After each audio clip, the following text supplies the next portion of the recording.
यहाँ कल अपन ने बात करी थी बसेस के बारे में।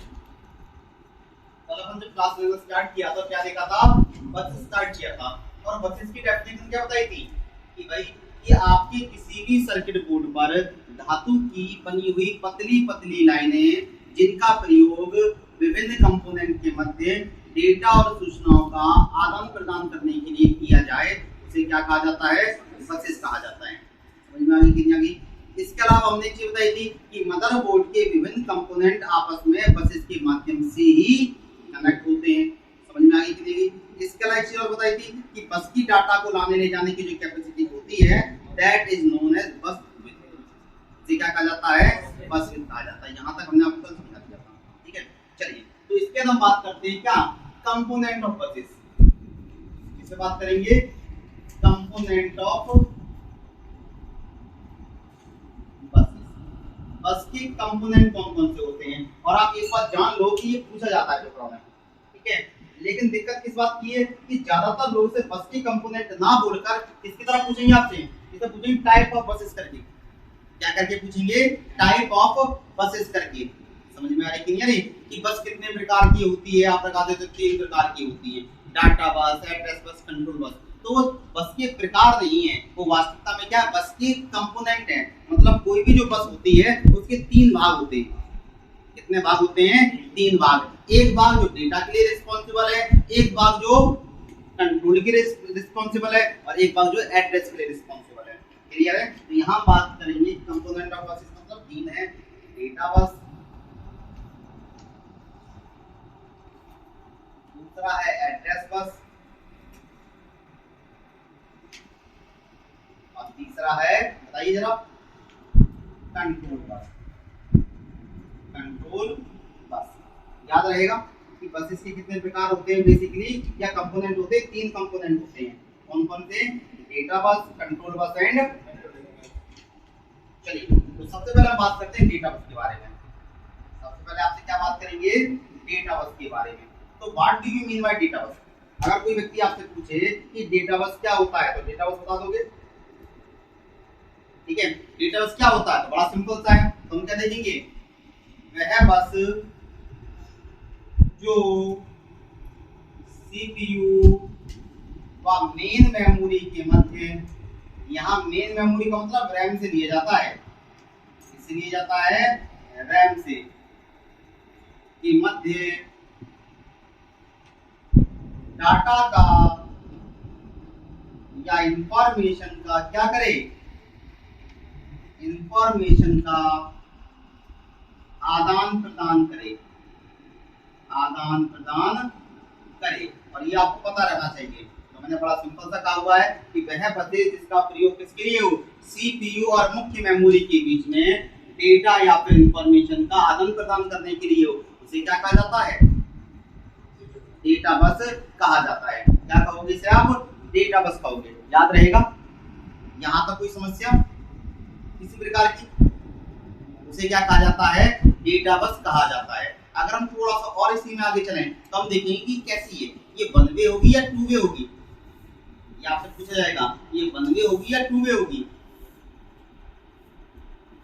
क्या होगा, 2 वे। तो यहाँ साफ बोला हुआ है आदान प्रदान, एक्सचेंज हो रहा है, हम इंफॉर्मेशन दे भी रहे हैं और इंफॉर्मेशन ले भी रहे हैं। तो कैसी होगी, यह है बाय डायरेक्शनल, यह है बाय डायरेक्शनल। बाय डायरेक्शनल के लिए हिंदी शब्द है द्विदिशी। क्या शब्द है, द्विदिशी होगी, ठीक है। यह कैसी होगी, बाय डायरेक्शनल होगी। और हिंदी में जो शब्द इस्तेमाल किया जाता है दैट इज द्विदिशी। क्लियर है? समझ में आ रही कि नहीं आ रही? चलिए इसके आगे चलते हैं। जब आप ये कर लेते हो तो अगली हमारी आती है एड्रेस बस। ये और आसान है, यह क्या है, और आसान है। तो एड्रेस बस पे अगर हम बात करते हैं तो बड़ी सिंपल सा निकल के आता है। तो क्या हो जाएगा, वह बस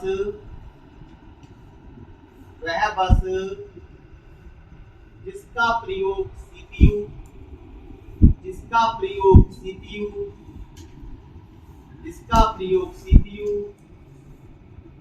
मेन मेमोरी मतलब रैम से एड्रेस को एक्सट्रैक्ट करने के लिए करता है, एक्सट्रैक्ट करने के लिए करता है, एक्सट्रैक्ट करने के लिए करता है। तो यहां हम क्या कह रहे हैं आपसे कि भाई आपकी सीपीयू के द्वारा किस बस का इस्तेमाल मेन मेमोरी अर्थात रैम से किसको, एड्रेस को, इंस्ट्रक्शन के एड्रेस को एक्सट्रैक्ट मतलब निकालने के लिए किया जाए, उसे क्या कहा जाएगा, एड्रेस बस कहा जाएगा। ठीक है, ये कैसी होगी, बाई डायरेक्शनल या यूनिडायरेक्शनल, कैसी हो जाएगी, बाई डायरेक्शनल या यूनिडायरेक्शनल, यूनिडायरेक्शनल, क्योंकि इसका हिंट हमने ऊपर ही दे दिया, क्या है, सीपीयू मेन मेमोरी से एड्रेस निकाल रहा है, मेन मेमोरी सीपीयू से एड्रेस नहीं निकाल रही। समझ में आया कि नहीं आया, अंत में लिखते एड्रेस का आदान प्रदान नहीं लिखा, हमने स्पेसिफाई किया कि सीपीयू क्या करेगा, एड्रेस को निकाल रहा है, निकाल रहा है तो कैसे काम करेगा, यूनिडायरेक्शनल। ठीक है, कैसी होगी, यह है यूनिडायरेक्शनल,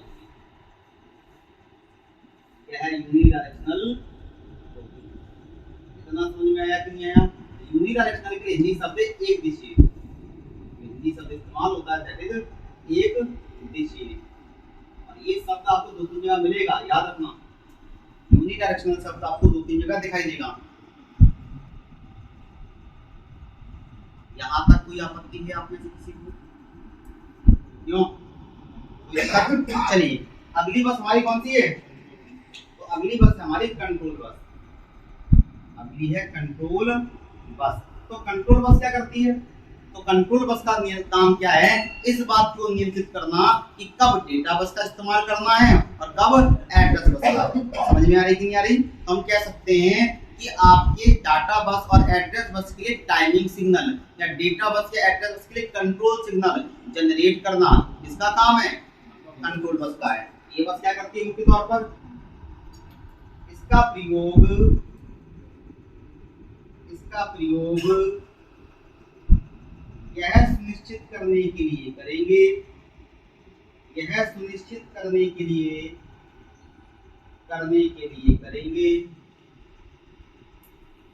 करेंगे कि कब डेटा बस यूज करना है,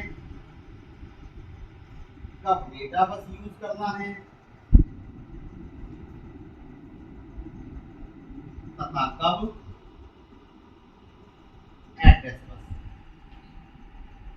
तथा कब एड्रेस बस। क्लियर हुआ कि नहीं हुआ,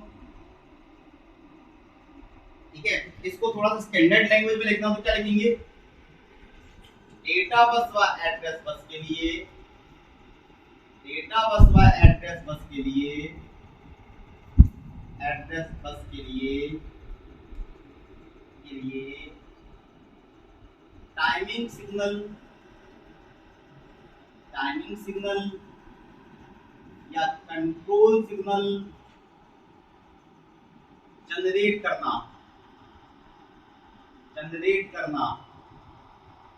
इसका कार्य है, तो यहाँ हम क्या देख रहे हैं कि आपको जो टाइमिंग सिग्नल जनरेट करना है इसका काम हो जाएगा हमारा कंट्रोल बस का हो जाएगा। क्लियर हुआ कि नहीं हुआ, यहाँ तक कोई समस्या,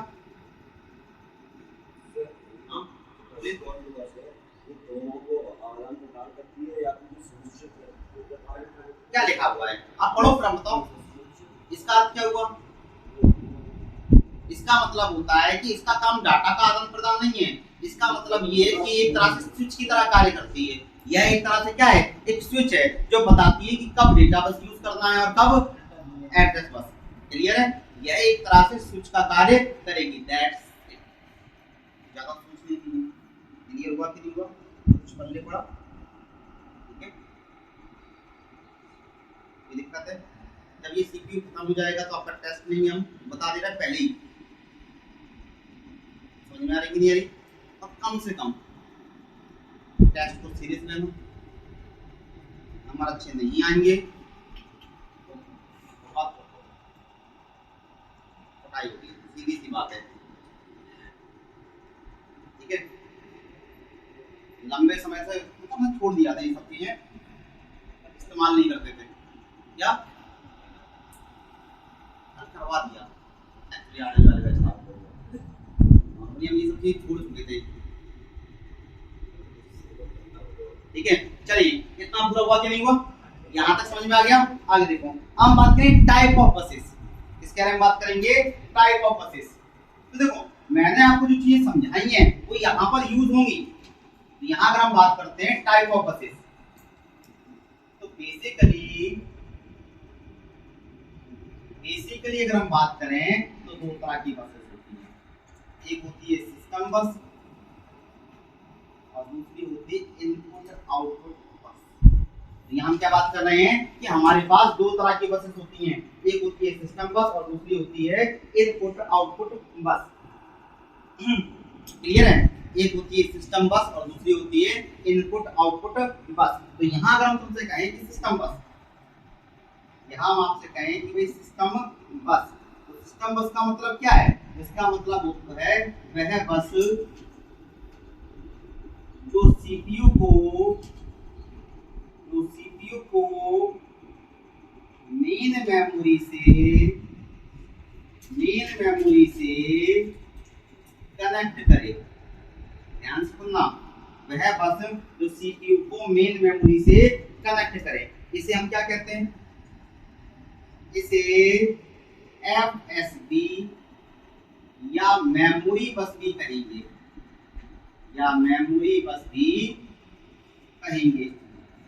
क्या कहेंगे, एफएसबी या मेमोरी बस। और जरा याद करो चिपसेट वाला चित्र, कौन सा चित्र याद करो, चिपसेट वाला। तो वहां पर आप याद करो कि सीपीयू किससे कनेक्ट था,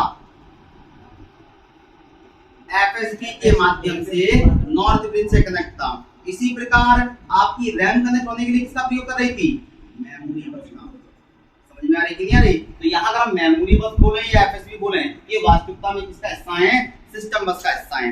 इतना समझ में आया कि नहीं आया, क्लियर है। तो अगर हम पूछें कि डैश एक सिस्टम बस है, डैश एक सिस्टम बस है जो नॉर्थ ब्रिज और सीपीयू को जोड़ेगी, तो अब कंफ्यूज मत हो जाना कि भैया आपने एफएसबी पढ़ाया था, अब यहाँ पे तो सिस्टम बस करके दे दिया। भाई वो तुम्हारे साथ खेल रहे हैं और एग्जाम का काम खेलना ही होता है। तो सीधी सी बात है भाई, सिस्टम बस दे दिया है तो कोई फर्क नहीं पड़ेगा।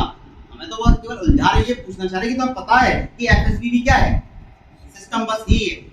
ये हुआ कि नहीं हुआ, आगे चलें। इसके बाद हम बात करते हैं इनपुट आउटपुट बस। इसमें बात करेंगे इनपुट आउटपुट बस। तो जरा आप नाम से समझ में आ रहा होगा आपका इनपुट आउटपुट बस का मतलब क्या है, कौन सा है, कि भाई आपने देखा था कि वह बस जिसका प्रयोग सारे पेरिफेरल डिवाइसेस, मैं लिखता हूं पहले, देखो जरा, इनपुट आउटपुट बस, इसका मतलब वह बस जिसका प्रयोग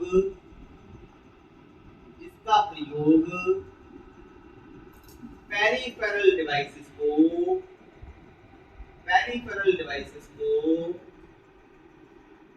ब्रिज का प्रयोग करते हुए सीपीयू से कनेक्ट करने के लिए हो,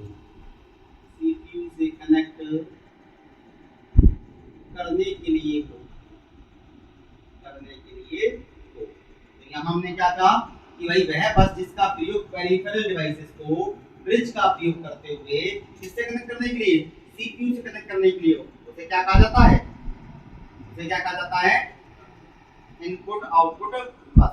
देखो इसे हम एक्सटर्नल बस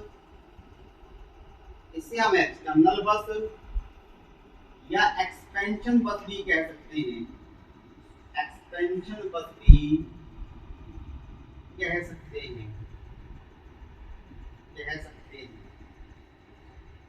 इसे हम क्या कह सकते हैं, एक्सटर्नल बस या एक्सपेंशन बस भी कह सकते हैं। क्या कह सकते हैं, एक्सटर्नल बस या एक्सपेंशन बस भी कह सकते हैं। ठीक है, समझ में आ गया, चलिए कितने लोगों को समझ में आ गया,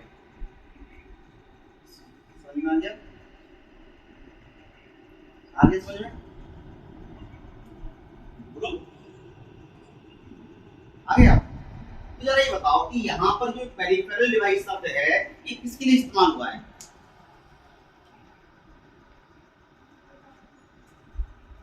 पेरिफेरल डिवाइसेस का मतलब क्या होता है, तो यहाँ समझ लो, ठीक है, ये जरूरी है।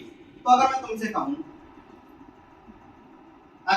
कहूँ कि हमारा जो सिस्टम यूनिट है ये हमारी सिस्टम यूनिट होती है, ये तो आप सभी जानते हो, ये हमारी क्या है, सिस्टम यूनिट। और भाई हम बहुत सारे डिवाइस इसके आसपास रख के क्या करते हैं, इस्तेमाल करते हैं।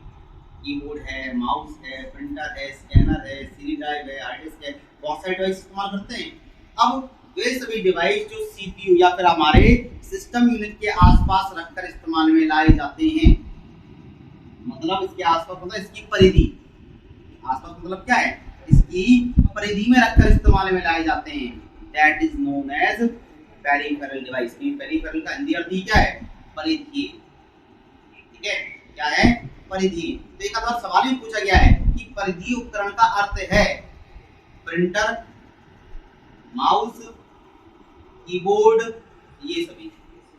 तो आंसर है ये सभी, कि इसमें पेरिफेरल में सभी इनपुट डिवाइस आ जाएंगे, सभी आउटपुट डिवाइस आ जाएंगे। इवन जो इनपुट और आउटपुट दोनों नहीं होते, जैसे सीडी, डीवीडी ड्राइव, ये भी इसके अंदर आएंगे, पेरिफेरल में इंक्लूड किए जाएंगे। समझ में आया कि नहीं आया? और यही वजह है कि इसका नाम क्या है, इनपुट आउटपुट बस है। मतलब तुम्हारी हार्ड डिस्क, तुम्हारी सीडी, तुम्हारा पेन ड्राइव, तुम्हारा यूएसबी, कीबोर्ड, सब किससे कनेक्ट होता है, आईओ बस से कनेक्ट होता है। क्लियर हुआ कि नहीं हुआ? और जरा याद करो साउथ ब्रिज को, चिपसेट बनाई थी हमने, पढ़ाया था। चिपसेट में जरा साउथ ब्रिज को जरा रिकॉल करो, तो क्या देख रहे हो, रोम, यूएसबी, PS2, साटा पाटा, सब किससे कनेक्ट है, इससे कनेक्ट है। और हम जानते हैं कि ये इसका नाम नॉर्थ, ये साउथ ब्रिज का नाम क्या रखा था हमने, input output device controller hub. इसी वजह से समझ में आ रही कि नहीं आ रही, समझ में आया कि नहीं आया, क्लियर हुआ कि नहीं हुआ? चलिए अब हम बात करते हैं किसके बारे में, ये तो एक्सपेंशन बस की हो गई। क्या एक्सपेंशन बस के एग्जांपल, इस पे बात करेंगे, एक्सपेंशन बस के एग्जांपल। तो देखो ये पेपर में कभी-कभी पूछा जाता है, तो यहाँ क्या देखेंगे, एक्सपेंशन बस के कुछ उदाहरण जो पेपरों में आते रहे हैं। एक्सपेंशन बस के कुछ उदाहरण जो तुम्हें कहाँ मिलेंगे, पेपरों में मिलते रहेंगे, ठीक है। तो सबसे पहले अगर हम बात करें तो पहले नंबर पे आएगा हमारा ISA, क्या आएगा, ISA आएगा। और ये लगातार पूछा गया है, ठीक है। ISA का मोस्टली आता है फुल फॉर्म, क्या पूछा जाएगा, फुल फॉर्म पूछा जाएगा, ठीक है। तो ISA का पूरा नाम क्या है, जरा देखो, इंडस्ट्री स्टैंडर्ड आर्किटेक्चर, पूरा नाम क्या है, इंडस्ट्री स्टैंडर्ड आर्किटेक्चर, ठीक है। अब ये है क्या, यह सबसे पुरानी बस है जो वर्तमान में भी उपयोग की जा रही है। क्या देखा हमने, यह सबसे पुरानी बस है जो प्रेजेंट, वर्तमान में भी उपयोग में लाई जा रही है। याद रखना, तो अगर हम तुमसे पूछें कि वर्तमान में अर्थात करंट में सबसे पुरानी बस जिसका प्रयोग किया जाता है, दैट इज ISA। वैसे यहाँ तक उतरे नहीं है, ISA का फुल फॉर्म करके छोड़ दिया। क्लियर हुआ कि नहीं हुआ? अब इसके बारे में और बात करते हैं। इसका प्रयोग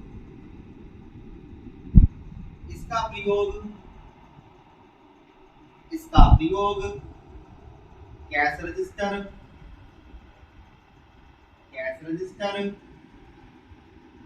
CNC मशीन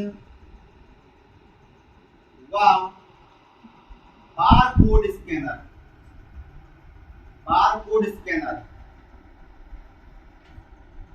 को कनेक्ट करने के लिए होता था, या कनेक्ट करने के लिए होगा, ये हो सकता है।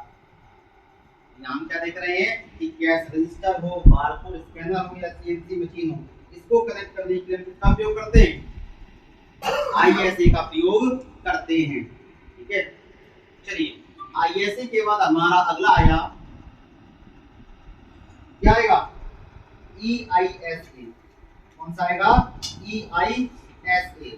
तो देखो जरा अगला हमारा आएगा EISA कौन सा आएगा EISA। और थोड़ा सा हम बात करें तो हम थोड़ा बुद्धिमानी के साथ काम करेंगे। क्या देखेंगे हम पूरा फुल फॉर्म याद नहीं करेंगे, हमें ISA का फुल फॉर्म तो पता है, केवल किसका देखना है E का देखना है। तो E का मतलब एक्सटेंडेड ISA, एक्सटेंडेड ISA याद रखोगे एक्सटेंडेड ISA। क्लियर हुआ कि नहीं हुआ, कोई दिक्कत? चलिए देखिए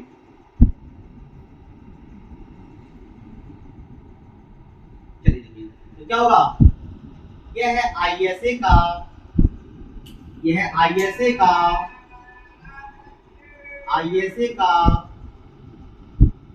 अपग्रेडेड वर्जन है, अपग्रेडेड वर्जन है जो 16 बिट व 32 बिट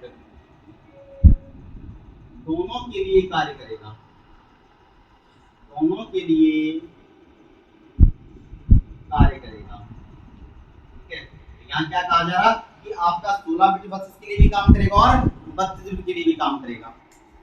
ठीक है, समझ में आया कि नहीं है? इसका एक और फायदा है, इस बस का प्रयोग या फिर इसका प्रयोग, बस तो है नहीं है, इसका प्रयोग मल्टीपल सीपीयू के द्वारा, मल्टीपल सीपीयू के द्वारा हो सकता है, हो सकता है। मतलब आपकी एक ही बस किसके द्वारा इस्तेमाल में लाई जाएगी, एक से अधिक सीपीयू के द्वारा इस्तेमाल में लाई जा सकती है। ठीक है, और तीसरी बात जो आपको यहाँ याद रखनी है, इसमें पतली व लंबी, पतली व लंबी पिन का यूज होगा, पिन का यूज होगा। और ये आपसे पूछा जाएगा कि पतली और लंबी पिनों का प्रयोग किसमें किया जाता है, तो आप आंसर लगाओगे EISA। किसकी तुलना में बात हो रही है, ISA की तुलना में बात हो रही है। तो ISA की तुलना में इसकी पिनें क्या होती हैं, पतली होती हैं और लंबी होती हैं। इसके बाद हमारा अगला आएगा, जरा देखो, तो हमारा अगला है MCA। कौन सा है, MCA। ठीक है, चलो देखो, इसे IBM के द्वारा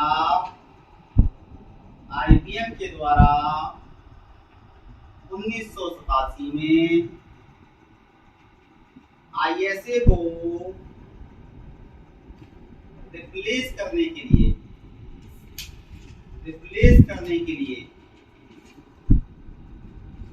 बनाया गया,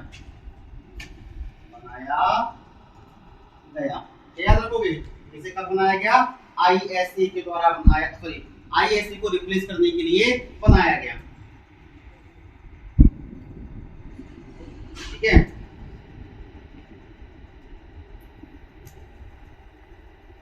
समझ में आ रही कि नहीं आ रही? MCA का full form, sorry, micro channel architecture, micro channel architecture. ठीक है, क्लियर है? देखो ISA की तुलना में,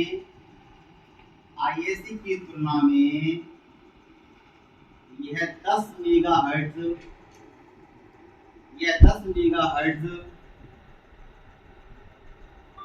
अधिक तेज होगा, अगर हम ISA से तुलना करें तो ये क्या है, 10 मेगाहर्ट्ज अधिक तेज है। मतलब ISA जो स्पीड दे रहा है उससे 10 मेगाहर्ट्ज। ठीक है, यह 16 और 32 बिट, यह 16 बिट व 32 बिट दोनों को सपोर्ट करेगा, MSA क्या करता है, 16 बिट के लिए भी काम करेगा और 32 बिट के लिए काम करेगा। और यहाँ पर देखो कार्ड कॉन्फ़िगरेशन के लिए,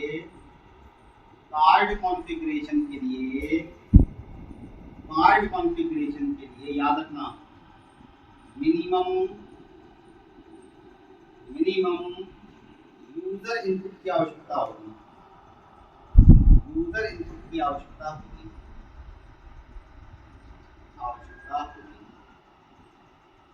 ठीक है, हम क्या देख रहे हैं, ये सारी की सारी विशेषताएं किसके साथ हैं, किसके साथ आ रही है, एमसीए के साथ में। तो एमसीए का लक्ष्य क्या है कि भाई आईएस जो प्रयोग किया जा रहा था इसे हम क्या करना चाह रहे हैं, हटाना चाह रहे हैं, रिप्लेस करना चाह रहे हैं। ठीक है, तो अब सिंपल सी बात की गई है कि आईएस से हट जाए और एमसीए आ जाए। तो यहाँ पर कुछ ना कुछ चेंजेस तो करने पड़ेंगे, बेहतर चीजें लेनी पड़ेगी। तो क्या किया गया, सबसे इंपॉर्टेंट बात कि आईएसए की तुलना में कितनी दी ज्यादा थी, 10 मेगाहर्ट्ज की स्पीड ज्यादा थी। दूसरा, ये 16 बिट को भी सपोर्ट करेगा और 32 बिट को भी सपोर्ट करेगा। और तीसरा, कार्ड कॉन्फ़िगरेशन, मतलब अगर इस बस से अगर आप कोई हार्डवेयर जोड़ते हो, इस बस के साथ से आप क्या जोड़ते हो, कोई hardware, sound card, NIC card वगैरह जोड़ोगे तो आपको बहुत सारी कॉन्फ़िगरेशन या बहुत सारी सेटिंग्स करने की जरूरत नहीं है। समझ में आ रही कि नहीं आ रही? पहले क्या होता था कि आपको एडजस्ट करना पड़ता था, क्या, हार्डवेयर के हिसाब से कार्ड को, कि भाई डिवाइस लगा दिया तो डिवाइस लगाने के बाद आप हाल के लिए यूज नहीं कर पाओगे, आपको एडजस्टमेंट करने की आवश्यकता होती थी, बार बार लगातार मैन्युअली एडजस्टमेंट करने पड़ते थे। समझ में आ रही कि नहीं आ रही? डिवाइस लगाने के बाद आपको क्या करना पड़ेगा, मैन्युअली एडजस्टमेंट करना पड़ता था। लेकिन इसने बोला कि भाई ज्यादा जरूरत नहीं, तुम जाओ लगाओ और अपने आप क्या हो जाएगा, एडजस्ट हो जाएगा, यूज करो। क्लियर है? लेकिन फिर वही वाली बात, इसने भी आईएसए को रिप्लेस नहीं कर पाया। ठीक है, क्या हो गया, बिल्कुल नहीं कर पाए। अब आईबीएम को पता होना चाहिए यार, कम से कम बड़ी कंपनी है, आईबीएम सबसे फेमस कंपनी है, इसका नाम 50 बार आएगा, इंटरनेशनल बिजनेस मशीन। ठीक है, अगला है वैसा, वीईएसए, अगला है वैसा, वीईएसए। ठीक है, तो वैसा का पूरा नाम होता है, आपको जरा देखो, वीडियो इलेक्ट्रॉनिक्स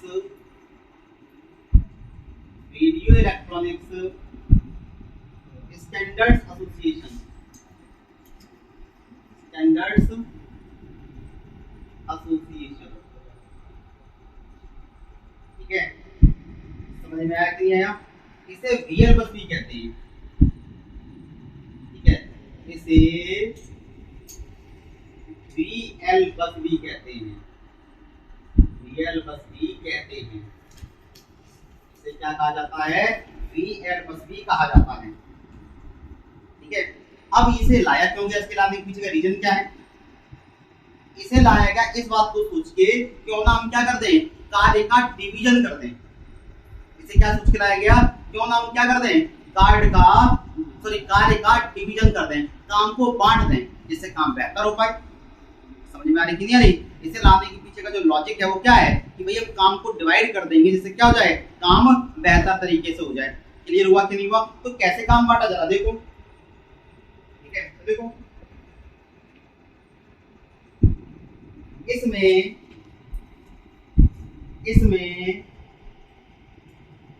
इंटरप्ट हैंडल, इसमें इंटरप्ट हैंडल, ठीक है, इंटरप्ट हैंडल करने का कार्य आईएसए को, इंटरप्ट हैंडल करने का कार्य आईएसए को, तथा इनपुट आउटपुट पोर्ट तथा डायरेक्ट मेमोरी एक्सेस ब्रैकेट में डीएमए का कार्य वीएल बस को दिया गया। तो यहाँ हमने क्या देखा कि कार्य को हमने डिवाइड कर दिया, और कैसे डिवाइड किया कि इंटरप्ट हैंडल करने का कार्य किसको दिया, आईएसए को, तथा डायरेक्ट मेमोरी एक्सेस व इनपुट आउटपुट पोर्ट किसको दे दिए, वीएल बस को। वैसे ये पूछा तो नहीं गया अभी तक कि कौन सा कार्य किसको दिया गया। ठीक है, लेकिन हम बात करते हैं कि एक काम का शब्द है, एक डीएमए का फुल फॉर्म तुम्हारे काम का है, और दूसरा ये इंटरप्ट शब्द तुम्हारे काम का है। ये दो शब्द ऐसे हैं जो तुम्हारे पेपर में यूज होंगे, कभी भी आ जाएंगे, बाकी कुछ आए या ना आए, लेकिन ये दो शब्द पूछे जाते हैं, बहुत अच्छे शब्द हैं ये। ठीक है, कौन कौन सा, डीएमए, एक आएगा डीएमए, तो डीएमए का फुल फॉर्म पूछा जाता है डायरेक्ट मेमोरी एक्सेस। क्या होता है ये फिर कभी देखेंगे, अभी तुम्हारी आवश्यकता में याद पड़ेगा नहीं, ठीक है, लेकिन इंटरप्ट की डेफिनेशन तुम्हें पता होना चाहिए। क्या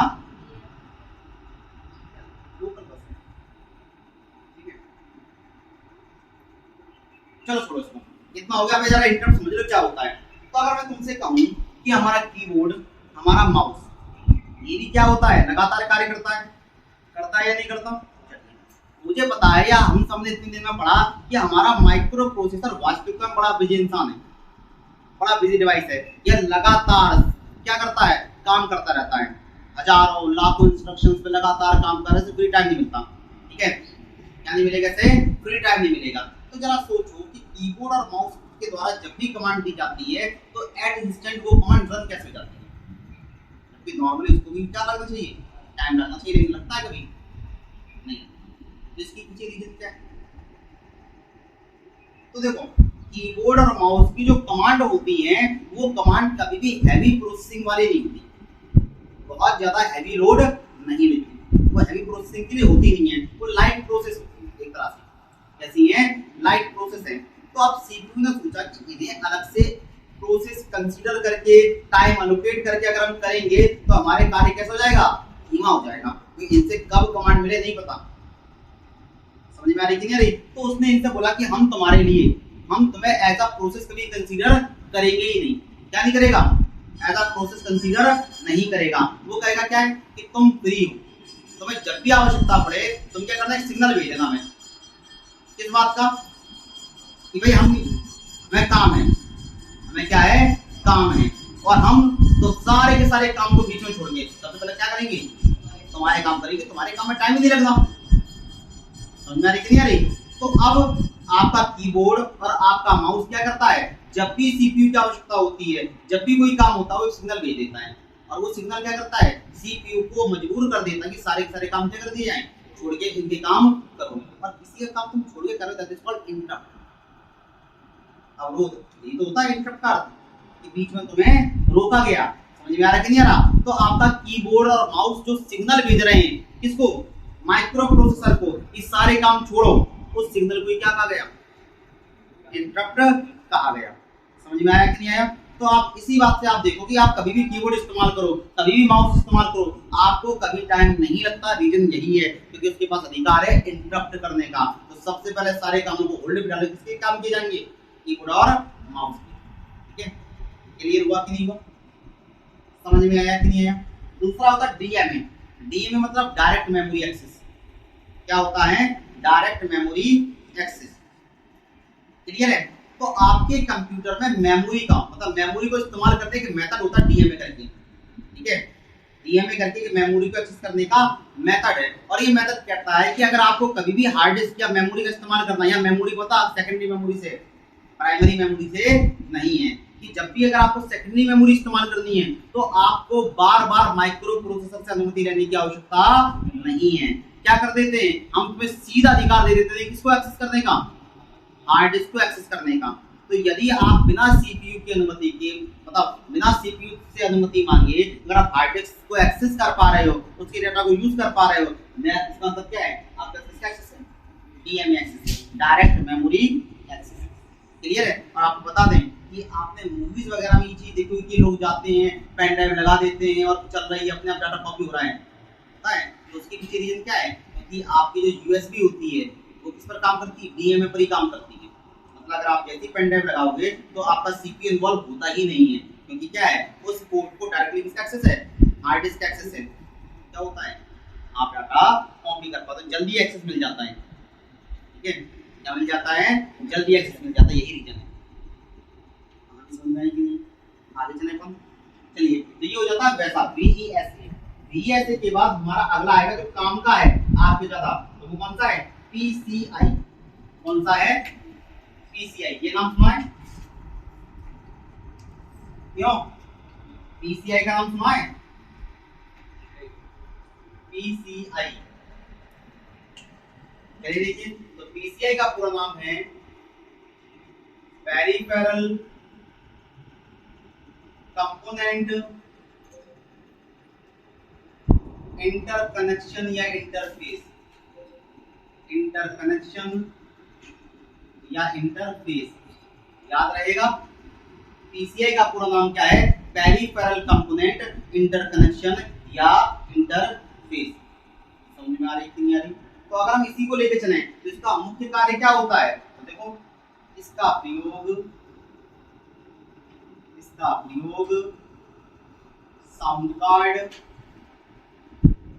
एनआईसी, ग्राफिक्स कार्ड को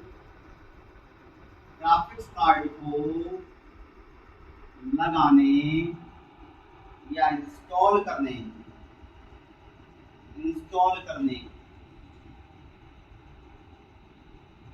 के लिए होगा। तो अगर हम आपसे कहें कि आपको अपने कंप्यूटर में साउंड कार्ड, ग्राफिक्स कार्ड वगैरह लगाने हैं तो आपको किसकी आवश्यकता पड़ेगी? पीसीआई। तो मदरबोर्ड में व्हाइट कलर के 3-4 स्लॉट बने होते हैं, 3-4 पोर्ट होते हैं, दैट इज पीसीआई। क्लियर है? कभी मदरबोर्ड में देखोगे तो व्हाइट कलर के 2-3 क्या दिखाई देंगे? स्लॉट या पोर्ट। वो कौन से? पीसीआई है। पीसीआई के अगला आता है एजीपी। कौन सा आएगा? एजीपी। एजीपी का पूरा नाम क्या है? एजीपी का पूरा नाम है एक्सेलरेटेड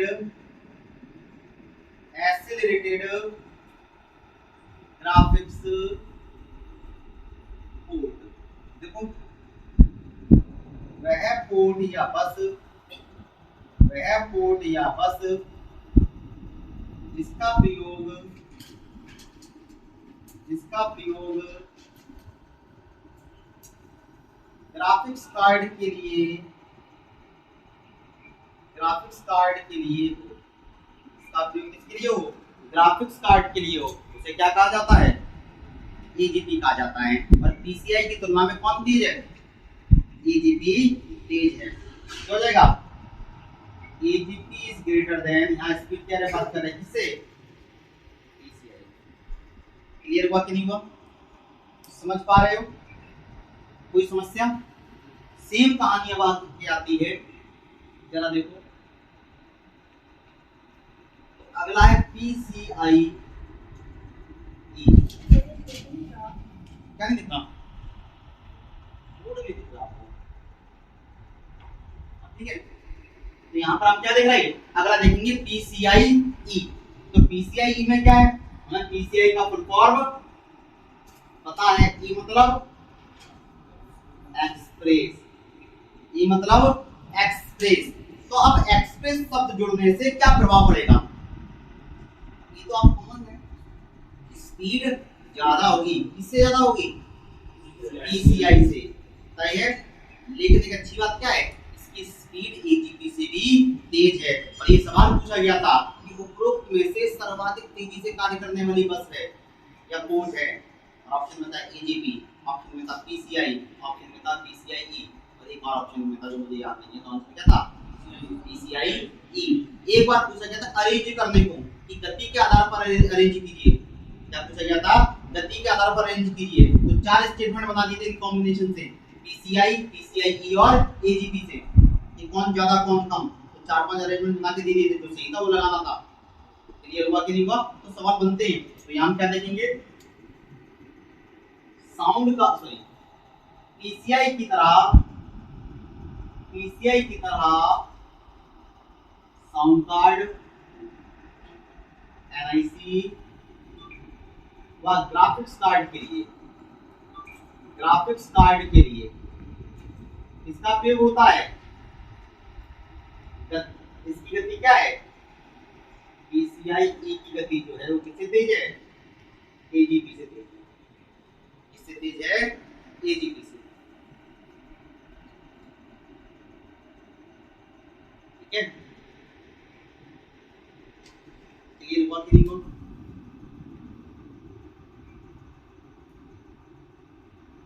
क्वेश्चन पूछो मैं आपसे। यहाँ तुम्हारी समझ के साथ में थोड़ा सा जो तुम्हारी समझ है उस पर क्लियर है। ठीक है। मैं क्वेश्चन लिख देता हूँ।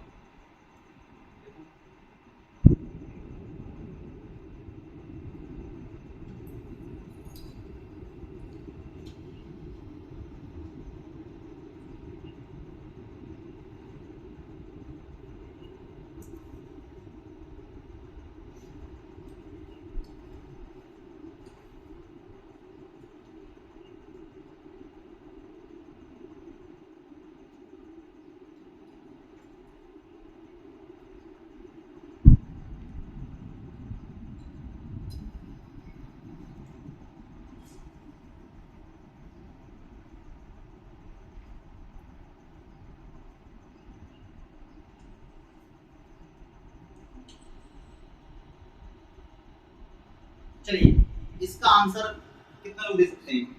आई थिंक सभी को देना चाहिए।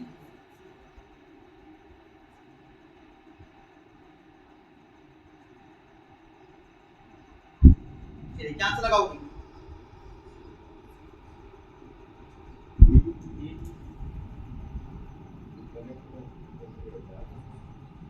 क्या है? हाँ तो बताओ आंसर क्या है? अब ये तो हिंदी लिखी है, अब हिंदी को मैं किस भाषा में ट्रांसलेट करूं?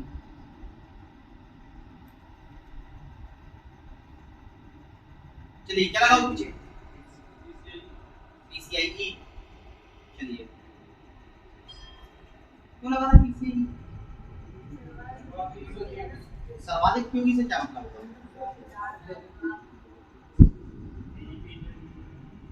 एग्जैक्टली, तो इसका आंसर है पीसीआई ई। लेकिन रीजन क्या है? मुझे लगाना है ग्राफिक्स कार्ड, और ग्राफिक्स कार्ड हमें पता है कि क्या होता है, ज्यादा डाटा कंज्यूम करता है। मतलब इसके लिए क्या चाहिए? हाई स्पीड कार्य करने वाली बस चाहिए, और हाई स्पीड कार्य करने वाली बस कौन सी है? पीसीआई ई है। हमने खूब ये लिखा कि भाई किसके लिए डेडिकेटेड है? ग्राफिक्स कार्ड के लिए। लेकिन अगर हमारे पास ऑप्शन क्या हो, पीसीआई ई ऑप्शन में हो, तो फिर क्या लगेगा? वही लगेगा। समझ में आ रही कि नहीं आ रही? क्या बिल्कुल कनेक्ट करता, हमने ये नहीं, लेकिन ग्राफिक्स कार्ड तो पीसीआई भी कनेक्ट कर रहा है और पीसीआई भी कनेक्ट कर रहा है, सब जगह रहेगा। लेकिन बात है तीनों ही ग्राफिक्स कार्ड को लगा सकते हैं, तुम्हारे पास तीनों ही ऑप्शन है। अगर मैं तुमसे कहूं कि तुम्हारे पास क्या है, शताब्दी का भी जाने का ऑप्शन है, इंटरसिटी का भी है, और पैसेंजर का भी है, और तुम्हें जाना है, तीनों ट्रेनें खड़ी हैं सेम टाइम प्लेटफॉर्म पे, क्या लगा किस पे बैठोगे? क्यों? क्या है? ज्यादा है, सीधी सी बात है। समझ में आ रही कि नहीं आ रही? अब हम क्या है, खूब ज्यादातर लोग क्या करते हैं, इंटरसिटी में बैठते हैं, लेकिन तुम ये देखो भाई हमारे पास सुविधा है, हम बैठेंगे। तो भाई यहाँ पर अगर तुम्हारे पास पीसीआई उपलब्ध है तो तुम किसका प्रयोग करोगे? पीसीआई का। क्यों करोगे? क्योंकि ज्यादा स्पीड, हमने साफ लिखा हुआ है PCI is greater than AGP. Clear हुआ कि नहीं हुआ? समझ पा रहे हो? ये सवाल पूछा जा चुका है पेपर में, यहाँ थोड़ा सा दिमाग लगाना था। अगर आप दिमाग नहीं लगाओगे और जस्ट नोट्स कॉपी मारोगे, रट्टा मार, अगर तुम रट्टा मार गए होगे तो मेरी गारंटी गलत करके आओगे। ये तुम्हारे दिमाग बार बार क्लिक करेगा एजीपी इसके लिए डेडिकेटेड है, ग्राफिक्स कार्ड के लिए डेडिकेटेड करेगा। तो यहाँ सोचने वाला ही सवाल है। एक बार पूछे क्या साउंड कार्ड होता, तो सीधी सी बात एजीपी तो अपने आप बाहर हो गया, पीसीआई फिर लगेगा। सीधी सी बात, जो ज्यादा स्पीड से कार्य करेगा हम पहले उसको प्रायोरिटी देंगे, उसके बाद बाकी सब चीजें। चलिए लेकिन होता क्या कि पीसीआई, तो ये तो तुम जानते हो क्या लगेगा किसमें। ऑप्शन क्या है? Graphics card, sound card. तुम बताओ क्या लगाओगे? क्यों लगने चाहिए? एजीपी में हमने साउंड कार्ड का जिक्र किया है, अपने सवालों में जब तुम खुद दे लोगे, खुद सोचो तो बस। चलिए देखिए एक और क्वेश्चन पूछते हैं, थोड़ा सा हटके, देखते हैं कितनी बुद्धि चलाते हो आप। सवालों को सोचा करो थोड़ा सा, ठीक है? और एक्चुअली तुम लोगों को खुद को आंसर पता हो, तुम सोचते ही नहीं हो। मैंने कल क्या कितनी बार बताया, एक बीच का स्टेप होता है समझने वाला, उसको मिस कर जाओगे गड़बड़ हो जाएगी, ठीक है?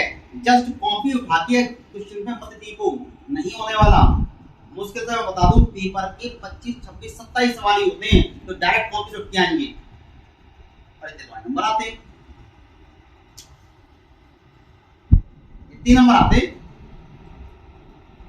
समझ में आ रही कि नहीं आ रही? और जो थोड़ा बहुत दिमाग चला पाता है वो अच्छा नंबर खींच लेता, जो इतना ज्यादा दिमाग खींच पाता है वो 55 60 62 नंबर ले आता है। समझ में आ रही कि नहीं आ रही? चलिए देखिए बड़ा सिंपल सवाल पूछता हूं आपसे। अगर मैं आपसे कहूं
चलिए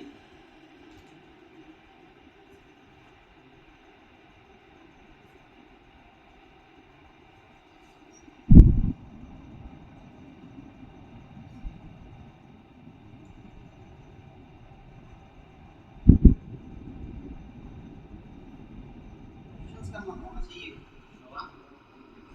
सवाल का तुम्हें हमने जो पढ़ाया हुआ है एक्चुअली हम पढ़ा चुके हैं, अभी इस क्वेश्चन का हम जिक्र कर चुके हैं, बस हमने क्या कर दिया, इसका फ्लेवर चेंज कर दिया। जवाब आंसर है D. I just change the flavour of question. अनुक्रम, तो ये अनुक्रम है पीसीआई क्या है, तेज एजीपी, तेज पीसीआई, ये अनुक्रम यही तो बना हुआ है, हमने बस उल्टे ही तो कर दिया, लेकिन उसके साथ सिंबल भी तो दिया, सिंबल भी तो पलटा है। तो अब ये अनुक्रम दिया गया है, अब ये अनुक्रम से तुम्हें क्या पता पड़ता, ऑप्शन में पढ़ा पीसीआई ई में एजीपी और पीसीआई ई की तुलना में अधिक बने हैं, तो ये अनुक्रम अंतिमों के हिसाब से कभी अरेंज होता है, नहीं होता, गलत। एजीपी पीसीआई ई से तेज है, एजीपी पीसीआई ई से धीमा है, ये गलत। पीसीआई ई सबसे धीमा है, पीसीआई ई सबसे तेज है, तो आंसर ठीक है। और ये चीज तो पता है, आइए अब जब ये पेपर में आएगा हम बोलेंगे कि हमने पढ़ाया था। सीरियसली जो अभी हम देख रहे हैं बच्चों के साथ में, कई सारे लोगों को यही लगता है, मतलब उनका जो स्टेटमेंट है कि भैया कॉपी से तो कुछ सही नहीं, हमने पूरी कॉपी याद कर ली थी, हम जब पेपर देखते हैं हमें लगता है यार सब कुछ आया, और बात ये कि ना वो गलत है ना हम गलत हैं। तो हमें कराने के जो उद्देश्य ये तो समझाना चाह रहे हैं कि एक्चुअली हमने तो पढ़ाया है, ये चीज बता दी हमने, लेकिन उसके क्वेश्चंस को तुम्हें खुद ही प्रोसेस करने पड़ेंगे, तो इस तरह क्वेश्चंस ही बन जाएंगे। जो डाटा तुम्हारे पास है उसको सोचना शुरू करो। क्लियर हुआ? बोलो मे बी जून के अंत में या जुलाई के पहले भी, क्यों क्या नहीं, मई में नहीं होगा, कंफर्मेशन के साथ में मई में पेपर नहीं होगा, नहीं मई में कोई पेपर नहीं है, मोस्ट प्रोबेबली पेपर होगा तुम्हारा जून के लास्ट में या जुलाई के शुरुआत में। समझ में आ रही कि नहीं आ रही? चुनाव के चक्कर में यूपीएससी पोस्टपोन हो सकता है, तो सीपीसीबी क्या है, सीपीसीबी वाले तो भूल रहे कि पेपर भी था, हमारा रिजल्ट भी देना है, ठीक है। समझ में आ रही कि नहीं आ रही? चलिए तो ये पूरी कहानी क्या है आज के लिए। कल मोस्टली अपना क्या हो जाएगा, आपका माइक्रो प्रोसेसर निपट जाएगा, सिर्फ रह जाएगा इन्वर्टर। कल मतलब next working class, next working class होगी, ठीक है। बोलो देखो एक बार पेपर में कुछ आ जाए तो फिर तुम वो पढ़ने लगो, फिर अगली बार कुछ नया आ जाएगा फिर तुम वो पढ़ने लगो। पहले तुम्हें लगता है हर बार कुछ तो कुछ नया आता है और तुम उसके से फेल नहीं होते, याद रखो कुछ अलग आने वाले सवालों पे तुम फेल नहीं हुए, तुम फेल हुए उन सवालों को जो तुम्हें आने चाहिए थे, जो तुम जानते थे। तो बेवजह का अपना फोकस चेंज मत करो कि दो सवाल अगर इस बार विंडोज के आ गए तो विंडोज पे लग गए। भाई जो तुम्हें हमेशा आते रहे रैम है, रैम क्वेश्चन गलत करके आए मानो बाबू, समझ में आ रहे कि नहीं आ रहे? रैम तो गलत नहीं होनी चाहिए, रैम के दो सवाल थे गलत करके आए, समझ में आई कि नहीं? तुम वो गलत करके आओ तो कैसे चलेगा काम? तो पहले जो सॉलिड किया जा सकता है उसको करो, बाद में कचरे को समेटो, कुछ ना कुछ नया आता रहेगा। समझ में आ रही? चलिए नहीं कल नहीं आना, मंडे क्लास में बंद।